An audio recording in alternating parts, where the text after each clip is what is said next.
Hello and welcome to the workshop. Today, this task is an annoying task, but it's replacing the feet on this thing.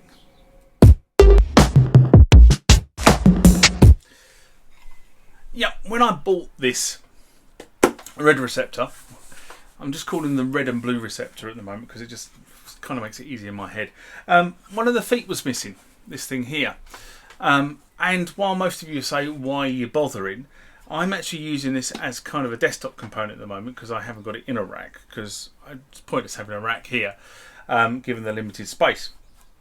So when I'm using this, I'm using it on the desk, and the fact that it hasn't got a foot is basically getting on my nerves.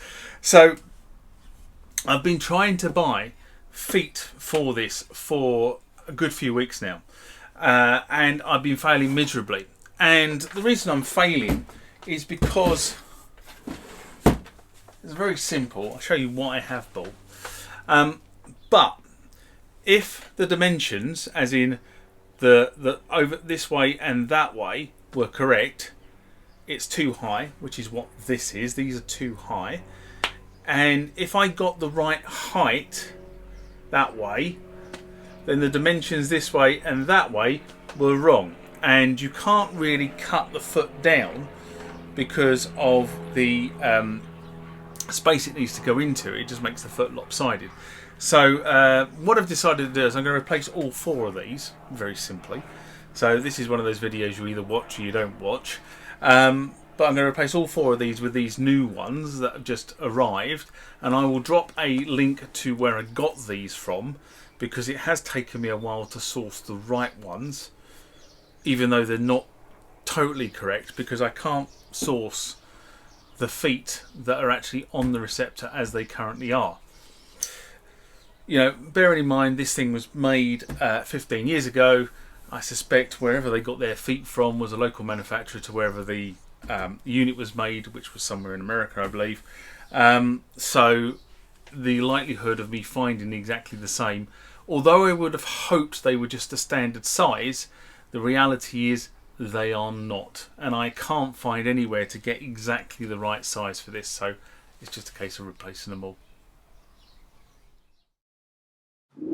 Remember, like, comment, subscribe to the channel. Go over to Instagram and follow me there. Go over to Facebook, follow me there. That's where the normal notices are. And consider becoming a Patreon. While I was setting the cameras up, what I did was I gave each of the feet a quick spray with, it's probably better on this camera, well, it might be better on this camera, this stuff, which is called LRM, stands for Label Remover. I will put a link to this stuff in the video if you should want to go and buy some. And I've left it for about 10 minutes, so hopefully that's started to penetrate the glue. And then there is only one real way to get these things off, and that's use a scraper like that. And that came off rather easily. Let's try the next one. Oh, yeah. That's come off as well. And then the third one. This one's going to prove a little bit more difficult. There you go. So that's the 3 old feet removed. Right, let's just clean this label remover up, like so. And the great thing about this is it will start to remove all the stickiness, although I think I'm going to have to put a little bit more on to get rid of the stickiness in the centre.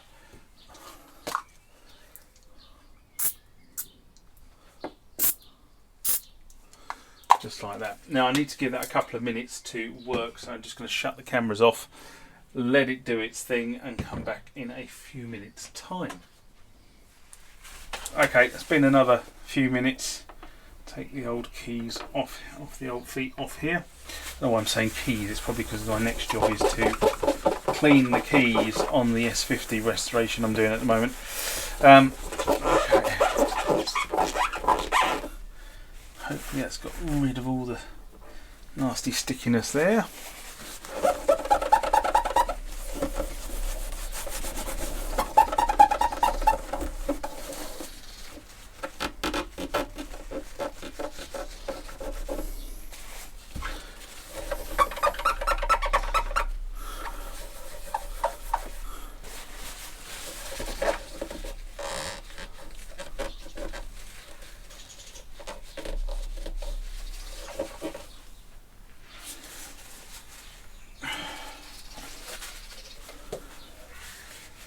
hopefully that's the stickiness all gone.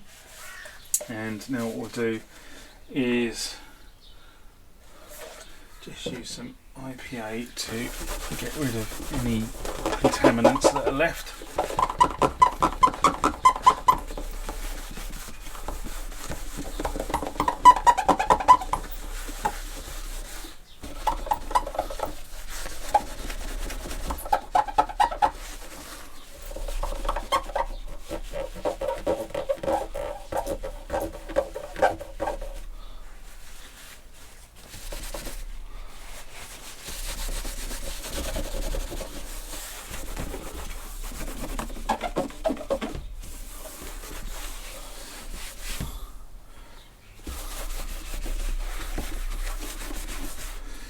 This box has definitely been in the wars before I acquired it. In fact, I know it has, because the guy I acquired it of, I'm pretty sure, outbid me for this particular box on an auction last year.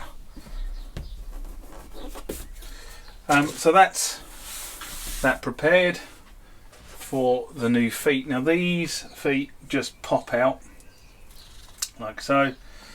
They're self-adhesive. You just need to line them up and pop them on. 1,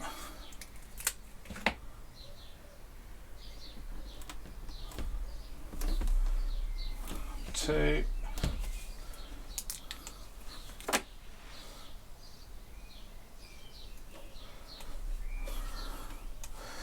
3,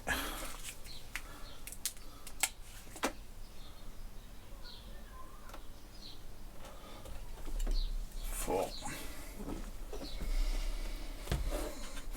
Now, while this is an instant contact adhesive, and it makes obviously sticks on contact, you shouldn't really do very much with it for 24 hours, because that contact adhesive, effectively, it's just a sort of a bit more of a better bonded double-sided sticky tape, if I'm brutally honest. But it will take 24 hours to make the final bond with the surface. The other thing is, if you don't do what I've just done, which is remove the old glue and give the remove contaminants, then these things will start to lift anyway. But that is new feet, and now that doesn't wobble. And of course it's filthy because it's been sitting here while we were doing the building work, so I'm just going to give this a quick clean and then put it away so it can go back up to storage. But there you go. It was annoying. It was an annoying thing to do, so I just thought I'd do it. Changing the feet on the Muse Receptor.